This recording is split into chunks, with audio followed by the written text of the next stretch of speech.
Hello guys, welcome to a new video. Today you guys are going to be helping me make the map for my story. This is the book, The Durganarium Clan. If you haven't seen this book, you can go to my channel and go to playlists, and you should be able to see one called The Durganarium Audio. It is the audiobook for people who do not have access to this book and who want to find out about my story. I also have a podcast on how I've made my story, advice, and yeah, this journey is gonna be great, guys. Let's go. So as you can see here, like if you haven't heard from the story audio yet, the land of Solkavaris is not one kingdom divided into 8 lands. It's actually one land divided into 8 kingdoms.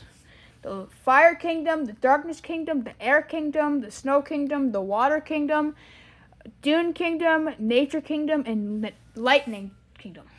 And then there's the main castle where the king kind of lives. But, they visit others from time to time, As you can see, it's not perfectly straight. But, here is this, a scale.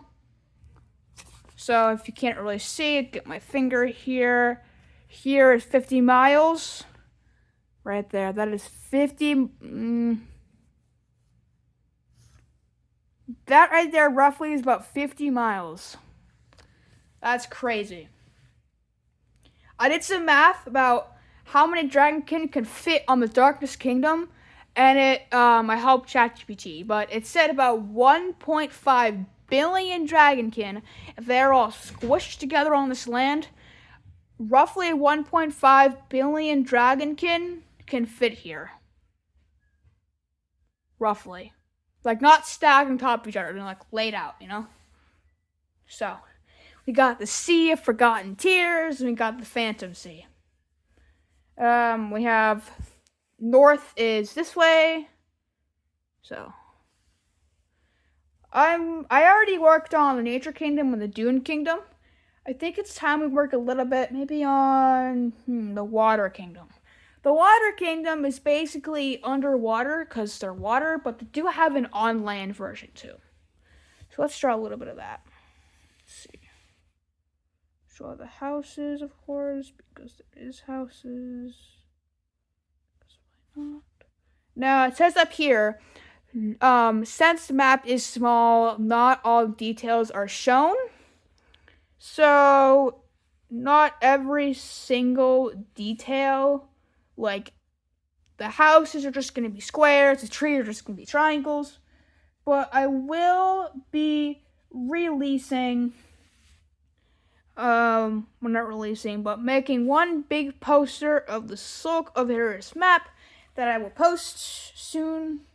Maybe it's a poster or a video, but I hope I can make it soon of the map of the Solkavaris, well, not the Solkavaris, of Solkavaris, so you guys can see all the details. And I do have a poster board right back there from one of my science projects, so I might use that, which I will use that for my map.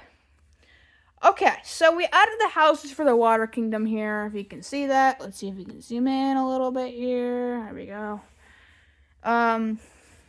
Here is the key for you. So here I have the big lake and the little houses. And maybe we'll add some grass over here.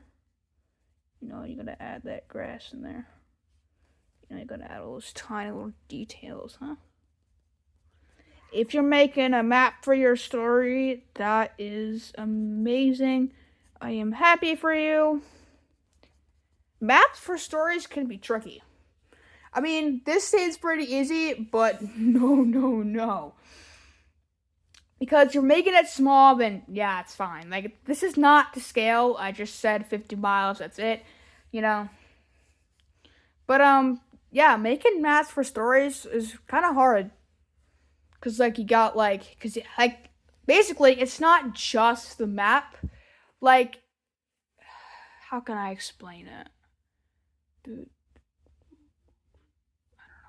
But it's something like more than it seems, kind of like. Like, if you just take a first, like, if you just have, like, 10 seconds to look at this map, let's just say, you know those, like, school galleries they have? Like, you do, like, a project, and then, like, students and teachers got to, like, view it, you know, all that, like, gallery stuff.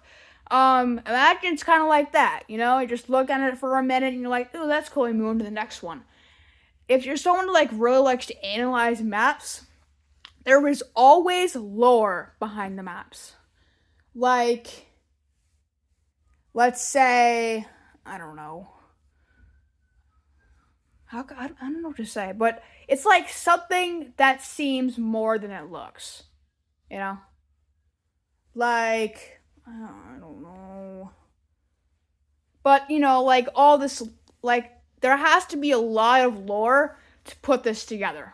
Like what I said in my story podcast, you know, you gotta ask questions to yourself. Like, how did these kingdoms come to here? Why is it named Solkavaris?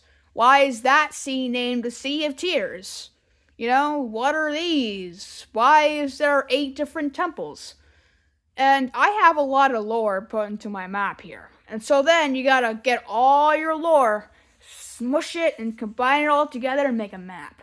Now, you don't always have to make a map for your story, but it's a little easier, like, even for chapter books, like, even just, like, one image of a map at least. So then it helps people who are reading your book be like, so this is what I'm trying to imagine. Because chapter books versus graphic novels, you already see the picture, but in chapter books, the reader has to, like, imagine the scene. You know, like, if it just says, the ship sailed across the open blue seas. Like, what types of ships? What color? What size? You know? The reader has to imagine that. Or, like, the map was laid out. Behold the king. And the king put his finger and searched through the map. Like, they have to, like, imagine the land as the story goes. But if you at least have, like, a map or at least one picture of the land, then they'd be like, oh, so this is what it looks like, you know? So it's good to have a map to, like, see where everything is going, putting a visual reference for you so you know, oh, I'm going to put this here and I'm going to put that there, you know? Just some good advice. I love to ramble.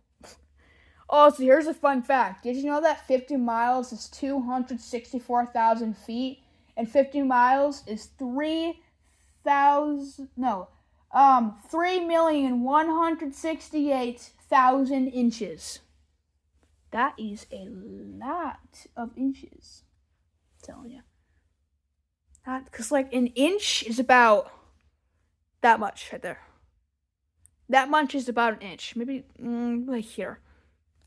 That 3,168,000 times. It's at least how much 50 miles is. And only this is 50 miles of my scale, which is huge. Anyways, sorry I'm rambling so much. I just love to ramble, you know? It's just my thing. It's gonna have to be in multiple parts, though. Me. Yeah. Stay tuned for part 2.